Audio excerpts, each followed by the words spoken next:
Do what you really want to. Does that sentence worry you? If it does, you are at the right place because today we are going to help you change your mindset. Yes, we have a guest who has lived the journey of self discovery and has figured out how to do exactly what she wants to do. Hi, I'm Neha, the co founder of Chocolate and Spice Talk, an initiative my sister and I founded where we highlight very diverse topics and Hey personalities. everyone, I'm Nidhi. We both are long-time techies, bringing people together over relevant, progressive topics. And today we are so excited because we are joined by somebody whose journey brings together two worlds we both love talking about: tech and creativity. Our guest today is Purnima Varma. She has built a life in the tech world, but she has also stepped boldly into theater, writing, directing, creating, and bringing stories to the stage. And what we really love about Purnima's story is that it's not just about theater, it's about reinvention. It's about listening to that creative pull, trying something new, dealing with self doubt, and still saying, I'm going to explore this lane. We're going to talk about how she got started with theater production and direction, what changed when she began this creative journey, the support and pushback she experienced, and what it really takes to build something in a space that looks glamorous from the outside but requires so much strategy, energy, discipline, and community behind the scenes. Hi, Purnima. Thank you so much for joining. We are very lucky to have you and learn from you about your journey as well as how you are switching lanes and doing so well into something that you've always wanted to do. So, to get started, we're going to throw you a random question, which is how would you describe your personality? Like, would you call yourself an introvert or extrovert or ambivert? How do you think you are? Oh, wow. I think I'm definitely an extrovert. I'm definitely an extrovert. And I think you can define an extrovert if there's a litmus test, right? If you're sitting in an airplane and there's a 2 hour journey or a 5 hour, are you the first one to strike a conversation with the person next to you, right? So I'm the one. I can keep talking for 5 hours. So definitely an extrovert. But I would say that it takes me a little bit time to kind of become chatty with the person. If I don't connect in the first few minutes, uh, I could come across as an introvert, but I'm definitely an extrovert. Oh, that's I would say that. amazing. Yeah, we in this podcast we talk a lot about personalities and different points of views, and it is very interesting to see how different people do similar things but in so many different ways because their personalities are so different. Like Nidhi is a extreme extrovert and I am a relative introvert, Yeah. and our points of views on the same topic can be very different but very same but apply differently. So it's very Exactly. exciting to Yeah. learn about how everyone is. So with that, I know that currently, like that's how you and I connected. We were talking about the theater production that you've been owning and working on. Could you tell us more about how you got started with theater production and direction? Sure, absolutely. So, I think from the very beginning, when I was a child, I've been very interested in art forms. I used to paint. I used to, when I was a teenager, I started listening to music. I had an atmosphere at home where my dad and my grandfather were always talking about Urdu poetry. And Mm. we were just running about in the house. I was obviously studying a lot. And then I would hear them, but I would never kind of stop and listen. But I think in your subconscious, you're absorbing all that. So when I grew up, when we had this era of Jagjeet Singh making ghazals very, very approachable and listenable and relatable, that's when I started listening. Those were the years. You also had your crushes and everything going on. So everything applied. And I started really finding a lot of interest in, ghazals and Urdu poetry, started discussing it with my dad, and then I got encouraged to write. And I'm saying all this because it will relate to how I got involved. And I started to write kind of very, very simple poetry on my own. Obviously, it's nothing great, but it's like expressing your thoughts, right? And then all along, obviously, as it is in Indian families, you do your studies, you do something, you try to get into a professional kind of a role. So did that. But at the back of my mind, I always had this thing about there has to be something more than what I do day to day. Migrated to this country about 31 years ago. kids, everything happened, jobs, rising in your ranks and everything. Very, very satisfying. And then I think it was in 2020. So, while we were living here, we had obviously very good friends. Some of our friends and couple of the families have become such good friends that we act like families to each other. So there were friends that, one of the friends kept on saying, hey, I he was also in high tech. Hey, I do want to make films. I want to make a YouTube film and things like that. That person then narrated a story, like within 2 or 3 minutes he narrated a framework of a story. And he said, how about if we make a YouTube film on this? Obviously we won't have any audience, but I said, wow, that's great, and let me write something about it. So next thing I woke up at night several hours and I wrote like a screenplay or a script from the two-line story that he had narrated. And next day it was like, wow, this is like a screenplay. Let's go, look for actors and shoot it. And so it took some time. Cameras and everything was very, very basic. From there, we went on to kind of productionalize and call that platform, with a certain name. And then, those friends and myself, we collaborated all last 5 years, producing many, many more short films, which I scripted. So I think my most of my contribution is towards scripting, and some musicals that people wanted to do. So from there, I met one of the actors that she said that, hey, my other set of friends do a theater. Do you want to come and see what theater is like? And I said, yeah, that's a new thing for me. So that's how I got into theater world. I went there. They said, since you write, why don't you write some lyrics? We have some songs here in the play that we're trying to insert. Why don't you write lyrics for our songs? And these are like parody lyrics on Indian songs. So I wrote those lyrics. That theater show was a hit. Then went on to kind of do another round of lyrics for another theater show. And then I got an opportunity to direct a theater play, which I did in last year, and this year I did another one. So it's kind of progressional. It was a very long answer. It's perfect. It shows how passionate you were. You sounded so happy and so excited. That shows how much it means to you. So you started all of this 5 years back. I'm assuming at that time you were still in tech. So, but Yes. it looks like is this what you envisioned No, always? not at all. And that's what I want to say in this podcast is sometimes you don't plan that this is where I am and this is where I want to go. It's not that black and white. Things are gray and life is happening, right? So my approach in life has been I go a lot with the flow. So if something else comes along which is arty interests me, I would go and try that also. So I had not envisioned that I'll do my tech and then I get into this kind of a thing. It wasn't like that. I was doing everything in parallel. Actually, my toughest days at my job, I mean, responsibility wise, were the last 5 years. My work became very, very hectic. COVID, work from home. I had teams in India. I had teams in on the East Coast. But I saw that if something is your passion, you do find time for it. You prioritize it. You stretch yourself in the night hours, right? So this, I would do my work. That was interesting, tech work, but this would just give me a happiness of another level. And I'll tell you a thing that my husband said. He kind of wrapped it up in a very small sentence. So right now I'm on a call, right? He's not home, but usually sometimes when he passes by, he can listen to me, like my tone and pitch.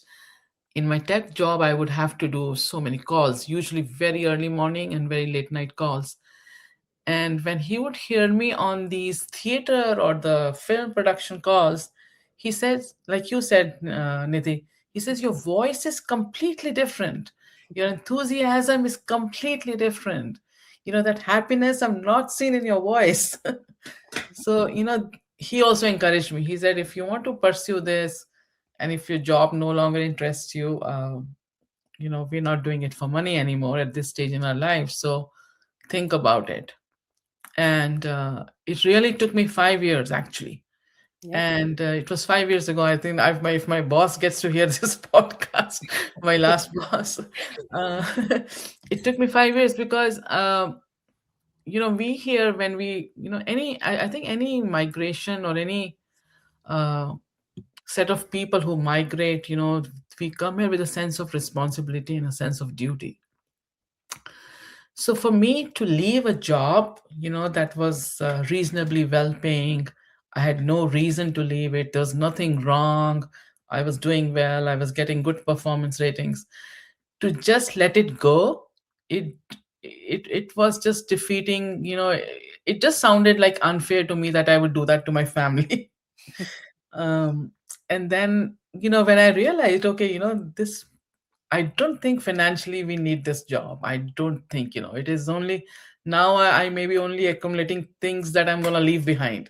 So I said, okay, now is the time. And my family was very supportive. They were supportive initially, and then they became kind of frustrated. Okay, mom, you're never going to leave your job, it seems.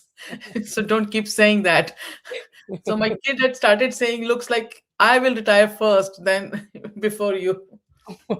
Uh, and I did take the step last October, but it's been very nice after that. I've at least one sense, one part of my brain doesn't have to now engage. That is such a bold move. I honestly like applaud you on that because everything you said resonated so much. Nidhi and I are also immigrants, and we've always worked. We've like worked since the Right. beginning of our like adult life, and to imagine that we're not earning money or doing something that does that like corporate thing is impossible to imagine. And so I can see, like, especially after 30 years, to be able to even think about leaving, especially when you're doing really well, like you said, and you're at the peak of your career. Like tech jobs are hard to get, Oh hard to yeah, sustain, right, and hard to reach a certain level at. And to reach there and then just say, oh well, you know what, I don't want to do it anymore, like it's a hard thing to do. So really inspiring to hear it. Yes, it is so inspiring. That's what I mean. So, It is so inspiring. inspiring. Like Neha and I, we always talk about, like, we started this podcast, which is again a very big effort. Like over of the course, weekend, we yeah. spend a couple of hours doing it. I have a 7-year-old, so have to manage expectation. But then this is what gives us joy, other Yeah, than our full-time job. This is what is meaningful for us, and that's why we continue doing it. So yeah, I mean, Absolutely. as immigrant too, I think we also have a chip on our shoulder. At least I do. And I just 100%. feel like we have to prove ourselves. We left so much behind, so we have to keep Exactly. going. Even though there is something that might bring us more joy, there is a big hesitation to pursue that. But Purnima, your story, I think, is very inspiring, that you took the bold step, and obviously your family supported you so much. So Yeah, yeah. and I think it's maybe when I was your age, I would not even think about that, right? It's Mhm. also coming of age, or rather than having those experiences behind you, and gradually you start feeling, okay, what is more important? How much more time is left? Right? And when will I get to do things that I really want to do? It's a journey of self discovery. So it's not that 10 years ago I was saying, okay, I know what I want to do, I want to leave. It wasn't like that at all. When my kids were small, right, those times are even more struggling. If you look at that, there was no flexibility, there was no work from home. uh, it was almost like you're doing a full 8-hour job, you're sending your kids to extended daycare. So life was more of a struggle at that time. uh, but I never thought of leaving a job. In India we have this mindset, we don't leave our jobs until we retire. So leaving a job is a big thing. And the reaction I got from my family back in India, is like, you're really leaving a job? Did something happen? I said, no, nothing has happened, nothing has happened. But I have to say, the culture in this country, the work culture, at least where I worked, I'm very blessed. So people around me at my workplace obviously came to know that I do all this kind of side. I have this side passion, right? Because I would call them, invite them to watch my videos, or things I've scripted, or the theaters, and they were so happy. I mean, they were sad that I'm leaving, but they were so happy and inspired that, hey, you finally got to, you can now focus on things you do. So, and I, when we get in touch now with some of the people that have obviously made friends there because I was a long timer. So they keep asking me, what are you working on now? Are you busy? What do you do in your free time? And I even had a LinkedIn post very early after I retired because people kept asking me, how do you pass your time now? Oh no. I don't have to pass my time. This is, I think I'm doing the toughest thing and this is kind of cliche now. I'm doing the toughest thing in the world, which is like doing nothing. Try to do nothing. It's so hard. Mhm. So it's like an extreme answer, but obviously I'm engaged in lots I of, mean, this is not nothing. I mean, this is a lot of hard work that what you're doing. I yeah, mean, you're yeah, not doing corporate job, but it's a lot of mental Yeah, space I mean, I and think creativity. when somebody tells you, here's your job, ABC, finish your job, and you'll get validated, it's relatively easier versus self-directed job where you have to figure out your own goals, how you reach the goals, how you gather the resources to be right. able to work towards. That's a very hard thing. You are basically an entrepreneur plus a creative, plus I'm sure there are other roles that you do in your theater production. I'm kind of a freelancer. I have, where I think I kind of, want to explore other areas, theater and script writing and, production and direction. So that's why I consider myself, okay, I'm a freelancer. I will, wherever, there is an opportunity, I might go and grab it. But I'm also a person who doesn't, I'm not in a hurry or in a, I kind of not, I have made sure that I don't make this as a task, because if I do that, then I'm not doing anything different from my tech job, right? So I'm not stressing over things that I do. If and I catch myself several times, hey, if I am again stressing about something tomorrow, or then really I've not freed up myself. Because one idea of also leaving your tech job is that mentally you should be more balanced and less stressed now. Because if you're doing something you like, I know there'll be periods of pressure, like tomorrow, if you're going on stage live, right, there is pressure, and I've directed something, I have that pressure. But just stressing over it, so I have to remind myself, don't stress, otherwise you're doing nothing different. And especially in creative work, like that's what I've noticed. And Niti makes a lot of fun of me because I tend to be very creative in things that I like to do, and so I have to let it go, right? Like if you hold it tight, then you cannot really open your mind or like really go blue sky. And so I let it go. And so sometimes I'll post, sometimes I won't. When inspiration strikes me, then I do something about it. But if I'm like every single day I'll do something, and this is my structure, then it's not gonna come. So I Yeah, totally hear you, right? Like just let yeah, it go. And that's the beauty of being a creative, which is you've allowed that nothingness to actually inspire you into coming up with something extremely, yeah, unique. absolutely. There is not, so there are days, when there's no theater production or a movie shoot going on. There are days when I have nothing to do. I'm not even engaged, right? But I love those days, and I immerse myself in just the passage of time, if you will. So it's beautiful, and having worked so much, I have that satisfaction that I have given to the society, to the work, to the tech world what I had to. So so don't ignore that. So if you feel you're not able to do that, maybe give more years, right? Because there is certain sense of satisfaction when you've worked for 32 years non-stop.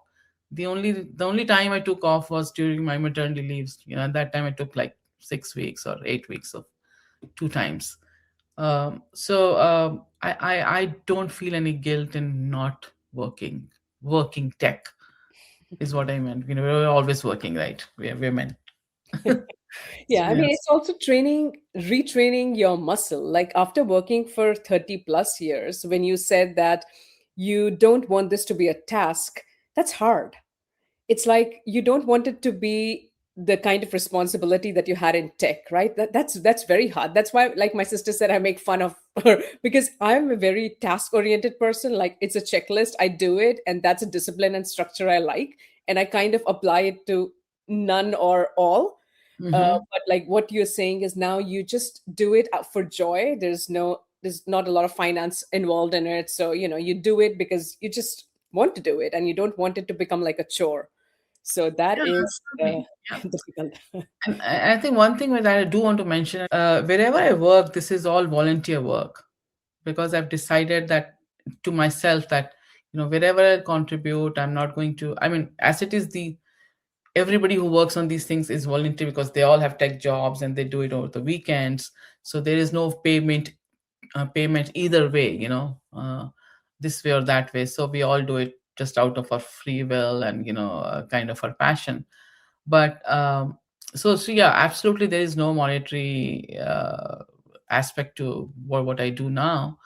uh, but like you said, Nidhi, I was also a very I was a very going by the list person, and I still am a little bit, right? I have to, if I have to even make a call tomorrow to a doctor, I have to first say, okay, call the doctor, otherwise I will not. I'm so driven with the calendar, Yeah. because that's how I live my life, by calendar. But it's not, I'm not stressing about it. Mhm. So I'm doing it with a joy, with a smile. I'm putting that calendar entry with a lot of joy. So, like even this podcast, right? I prepared myself. Um, I went to kind of started Google meetings 1 hour before just to see how I look. Is the light okay? Is the setting okay? I had my husband come and check. so, so we all, I think that muscle has developed because we worked in tech, right? That you prepare for meetings or you prepare for things. So I think that knowledge and that approach to life is not going to change. But while you're performing or while you're prepare, while you're in the activity, you're not stressing. So that's, the stress has definitely reduced for me. And do you think that has positively or in any way impacted your health and energy? You did mention you are more energetic and more inspired now than before, but has it also impacted your health in any way? I think it definitely has, because it's hard to tell and people don't believe it. I'm a very anxious person, actually. So my anxiety levels can just shoot through the ceiling. Uh, and people ask you, what are you anxious about? But anxious people know that there is no reason for it. The anxiety will just kick in. And basically, what anxiety is, we are thinking of things that we cannot control. So I was a very anxious person, and I was dealing with anxiety about my work. I still am anxious about my kids safety, all that things. uh but I think I have now, uh with one thing less in my life, which a major thing, which was 90% of my life was working, right? I started handling it better. So that has certainly improved my mental health, I would say. Definitely. I have now more time to exercise at home. Uh, I have a dog that I take on a walk, and I vividly remember every time I would take my dog on a morning walk, I'm either on a call or I'm wanting to finish the walk so that I can get to home by 7:30 in the morning or 8 o'clock, so that I can get on a video call with my colleagues. So that is not there. So the walks are very, very peaceful. They're long, as long as they need to be.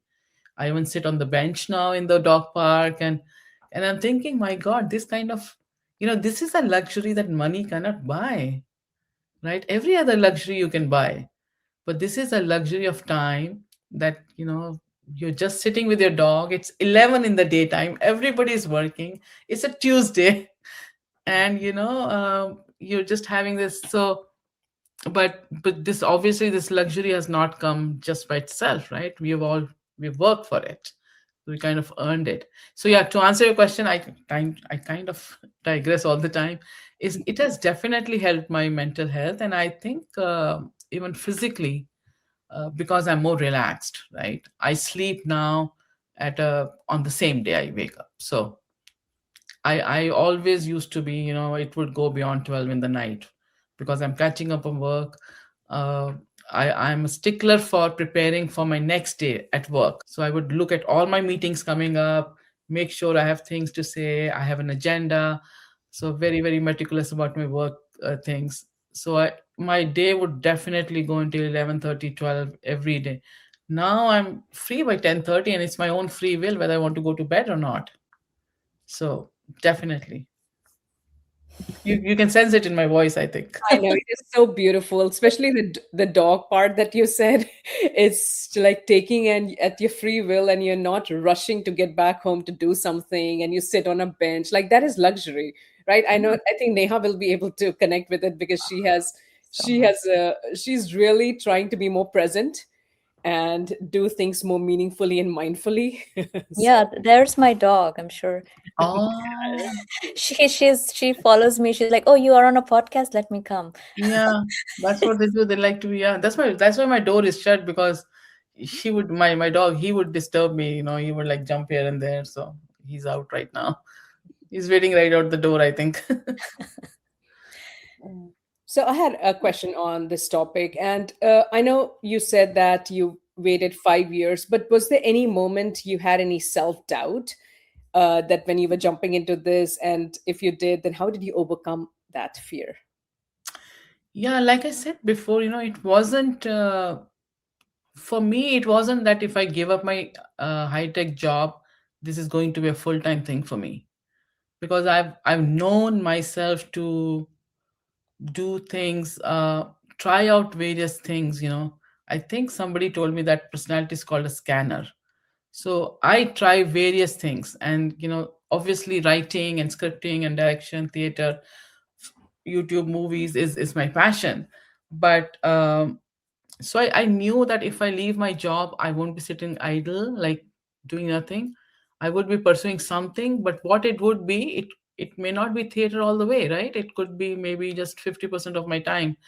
So I was never I think leaving your job, you have to shed the fear of what would you do with your time. We're all humans, right? We need to learn to live with ourselves.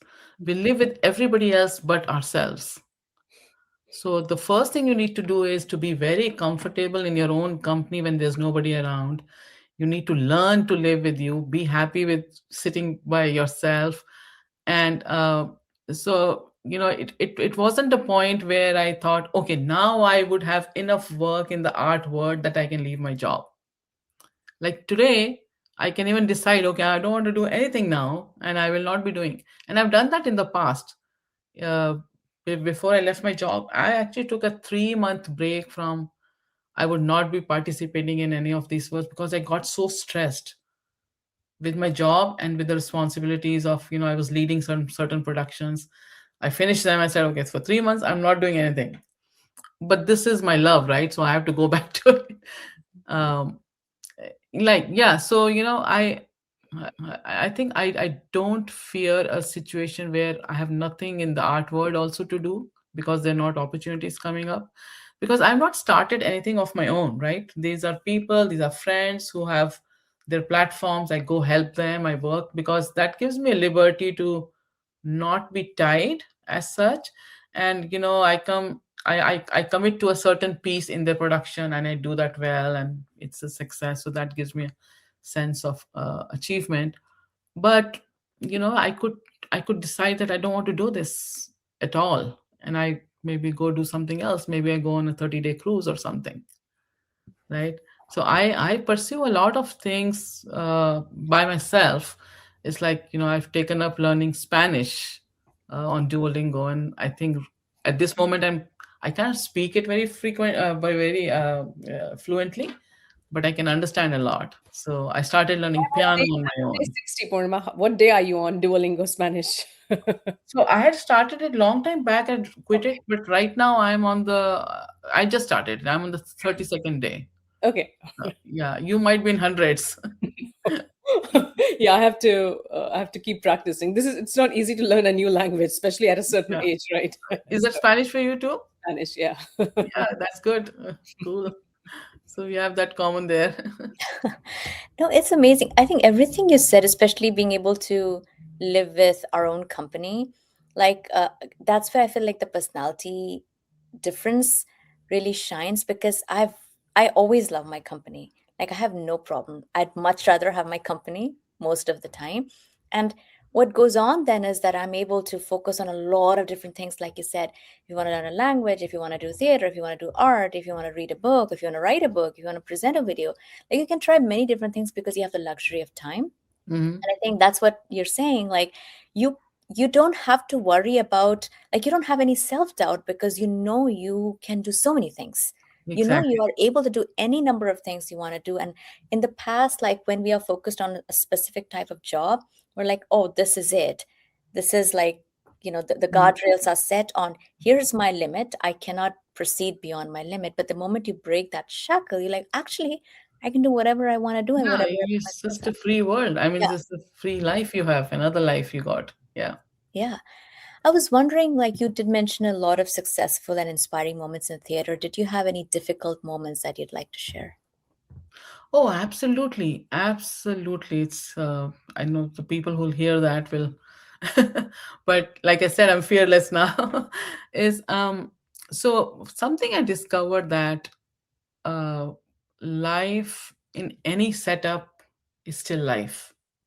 So nothing is, once you get a group of people together, everything is the same, whether it's corporate job, whether it's a extended family get together, whether it's a theater, or whether it's you're making a YouTube movie, right? So there are team dynamics, there are people dynamics, there will be something that sounds like politics, there will be favoritism, there will be envy, there will be what you might perceive as things being unfair, right? But you learn to navigate all that and just rise above the day-to-day squabble. And having having worked in the high tech and mostly in kind of a management kind of a role, all those I think all those skills that I acquired have really come very handy in my theater world. If I'm directing a play or I'm assisting the director of a movie, then how do you deal with your team? How do you deal with, if they are feeling, if somebody is feeling left behind, they have a smaller role, or they think they don't have enough lines. So how do you encourage that? How do you mend things for, kind of make them see the big picture? These are all things we do in the corporate jobs as leaders also, right? So I was telling my husband the other day, there's nothing different. And one of the compliments I got from one of the actors recently, and he doesn't know me well, he doesn't know my background and all that. Uh, he actually gave me a phone call very early in the morning, and he said, I just want to tell you that I've not had a theater director like you, and you're so calm in giving us feedback. We like to get your feedback. It just feels very inclusive, and you almost work like a corporate manager. I You was like, think, wow. huh? I said, what a surprise. so but I took that as a compliment, and I said, wow, if subconsciously your muscles are still working, right? What you learn, and we use those skills even at home, right? When you're managing conflicts with your kids, or something happened with your husband and now you want to calm down the situation, you're listening actively rather than kind of immediately reacting to things. You wait to respond. All those kind of standard skills. So yeah, I've had challenges where I wanted to do something, I wanted to present certain scenes in a certain way, but the director or the producer will override you. And then I take a step back and I talk to myself. I said, okay, this is their production, you know this is their point of view, sorry. This is their perspective. So um, it's okay, right? So it's not about you're backing out or anything. It's just that you're drawing a balance. So like somebody has said, everything in the world is right. It only becomes wrong from somebody's perspective, right? And and obviously I'm not saying about extreme things, crime or other things, but I'm just saying life in general. When we deal with people, when people talk, they're always talking from their perspective, so they're right. But if you recognize them and you respond to them and you try to draw a balance, you see somebody else's perspective, it all works out. Totally. And all the skills are transferable in our lives. I feel like as we grow and have different kind of experiences, if we pause and see what we are doing right now and what we have done in the past and see what we had learned and apply that, like I think most of our skills can be very transferable, like you said.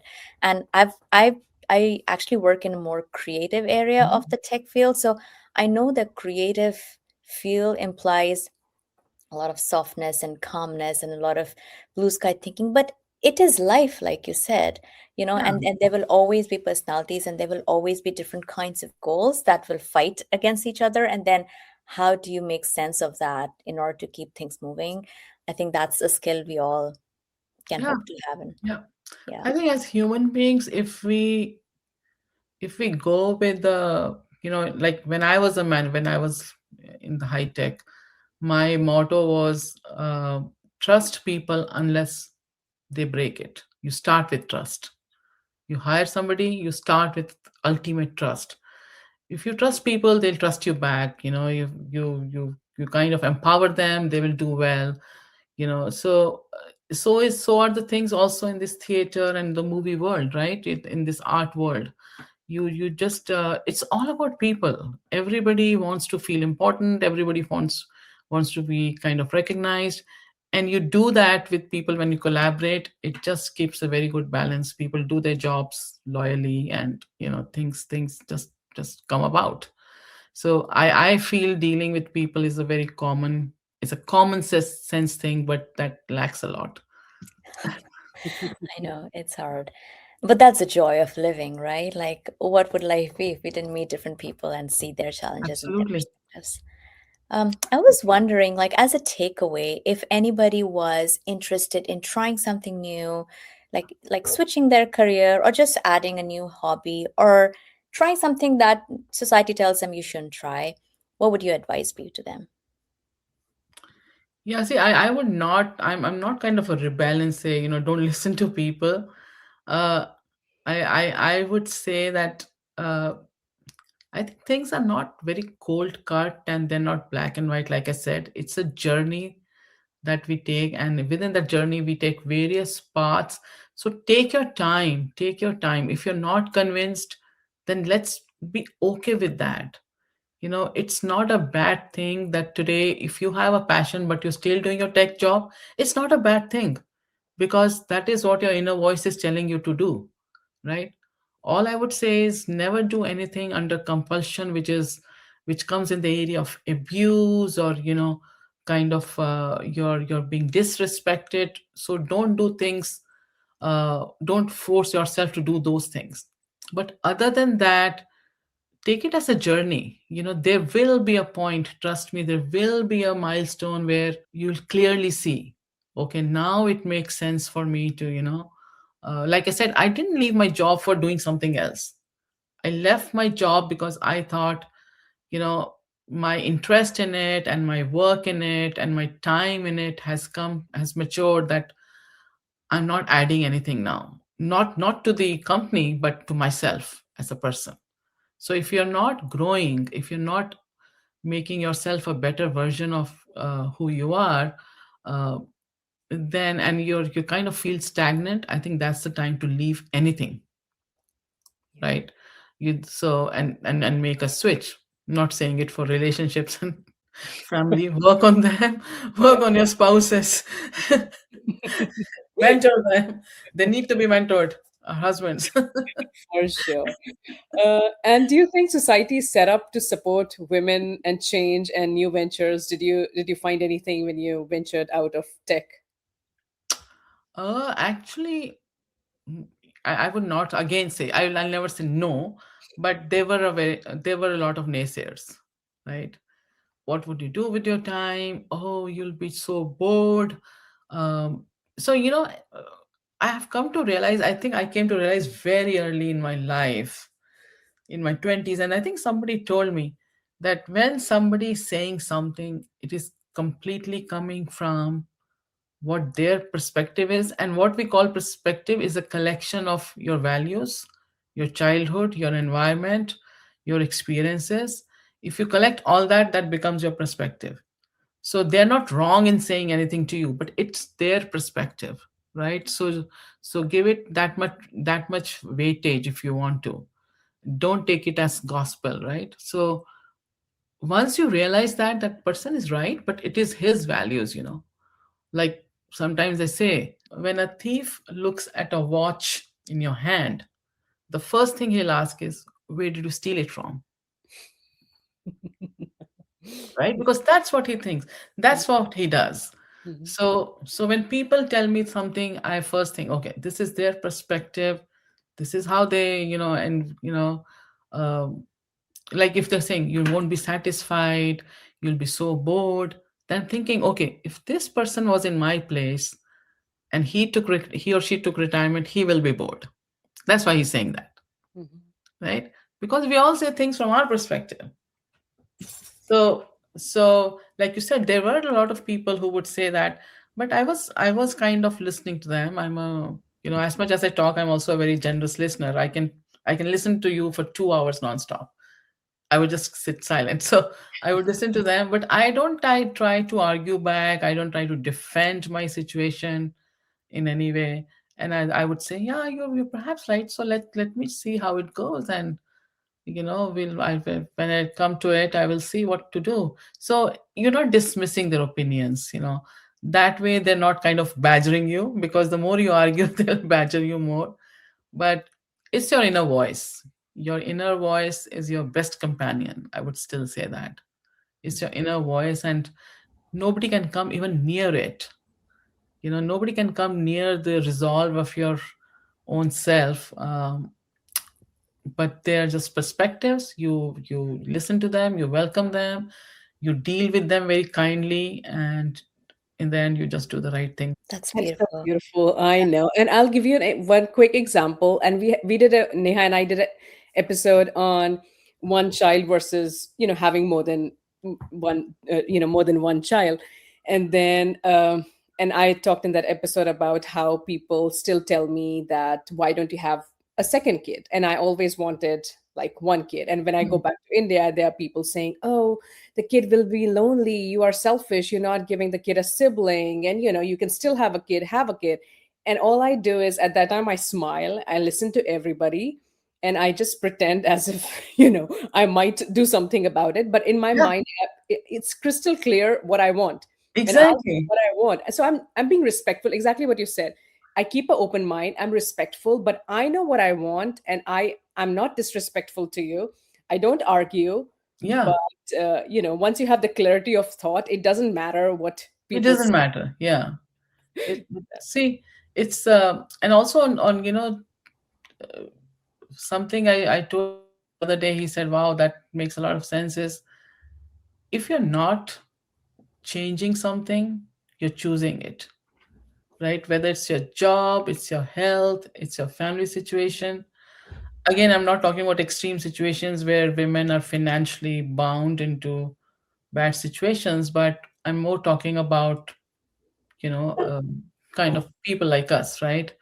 So, so if I was not going to change anything about how, my life was when I was doing almost 7 by 24, my job was very, very hectic. That means I'm choosing it. I should not have been blaming anybody for it, Absolutely. right? So what you don't change, you choose, and then yeah, it's just your own self confidence. And self confidence doesn't have to come with titles or money or wealth or cars, right? Your self worth and your self confidence can just come. You can build it, right? You can build it, because I am the most important person for myself, Mhm. and things I will do for myself will be, I'm doing them because they're compelling to me. So there is no point in defending. There's no point in proving anything. Sometimes half of our life goes waste in proving things, right? And it really doesn't matter that much to that person. Nobody thinks about the other person that much as we think. And that's another thing. I think there's another topic maybe, is to shed that fear of what people will think, Mhm. right? Like they say, in 30s we think people think about us, in 40s we think, oh, we don't care what they think about us. In 50s, we come to know they don't even think about us. They were never thinking about us at all. Yeah, then nobody's thinking about us. When you go to a party, it's like everybody's thinking about what they are wearing themselves, right? Not so much. But we take so much time to think, oh, what will they say if I wear the same outfit next day? What will they say if I have dark circles under my eyes like I have? So just leave that. Be your own brand. Yeah, I and love it. that's when you truly engage, and that's when you truly listen Yep. to what somebody else is saying or what they want to do. And yeah, it's been so exciting. Like I remember when I met with you at that get together, it was so lucky. When I heard you work at theater and you were doing your own shows, I was so shocked. I'm like, look at that. First of all, it is a hard enough thing to do in Bay Area and in a tech environment, but also as a woman to have that kind of courage to chart your own path and do it in a way that is meaningful to you. It's very hard, right? You're not explaining to anybody. I saw you were not trying to defend yourself or explain or like talk too much about it. I was the one who was very interested and I was poking into it. But that's the beauty of it. Like you are very self-assured. You know you are there. You don't have to. Exactly. I Yeah. know I've had these group conversations. Oh, one thing I'll tell you about my personality, and I think my friends who will listen will know what I'm talking about. When we're in a group setting, like the 10 girls or women or whoever, I actually talk very less. I don't know if you noticed, Neha, I would not talk a lot about. First of all, I don't talk too much about myself or my family, and then I indulge very less. What I do is listen. I listen to people and I kind of start forming opinions, but not really. And then I watch the dynamics, and those are so interesting to me. Somebody will talk about my kid got into this college, and she'll be interrupted by two other people who said, oh, but that college is not nice because the campus was not good. My son really did not want to take blah blah blah, data science and all that. And I'm just enjoying that, and on our way back in the drive, I'm telling my husband this was going on, and you're just sitting quietly. I don't even. So that's that's self assurance, but that's also in a way a little bit, um if I'm just being devil's advocate, that's also a little bit uh self feeding your ego.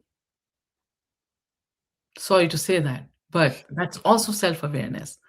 Yeah. So when somebody is bragging about being to Europe and this and that, and you're just sitting quietly and you've done all that, and you've done most of the things they've done, but you did not say a word, and you got up and you came home, the kind of satisfaction you get from that, you can't imagine. Oh, Can you relate to it, what I'm saying? Totally, totally. Especially as a woman, because like a default for most women is she must have done nothing. She Yeah, knows nothing. And of course, if she's quiet and looks a certain way, she's to be ignored. And right. then the feeling you get knowing I actually know most things you're saying better than you are saying.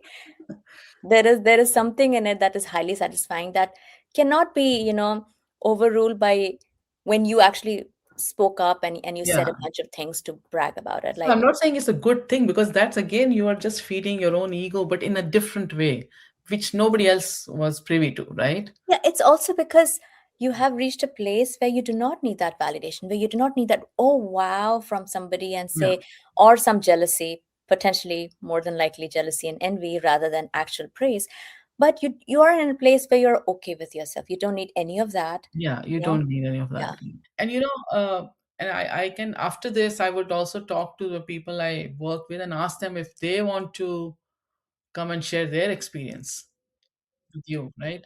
And since I have this huge community, I was going to ask you whether I could kind of evangelize what you do, so that you'll get more subscribers, you'll get more audience, mm, and for the benefit of the community, right? I think the topics you discuss are just they're very relevant.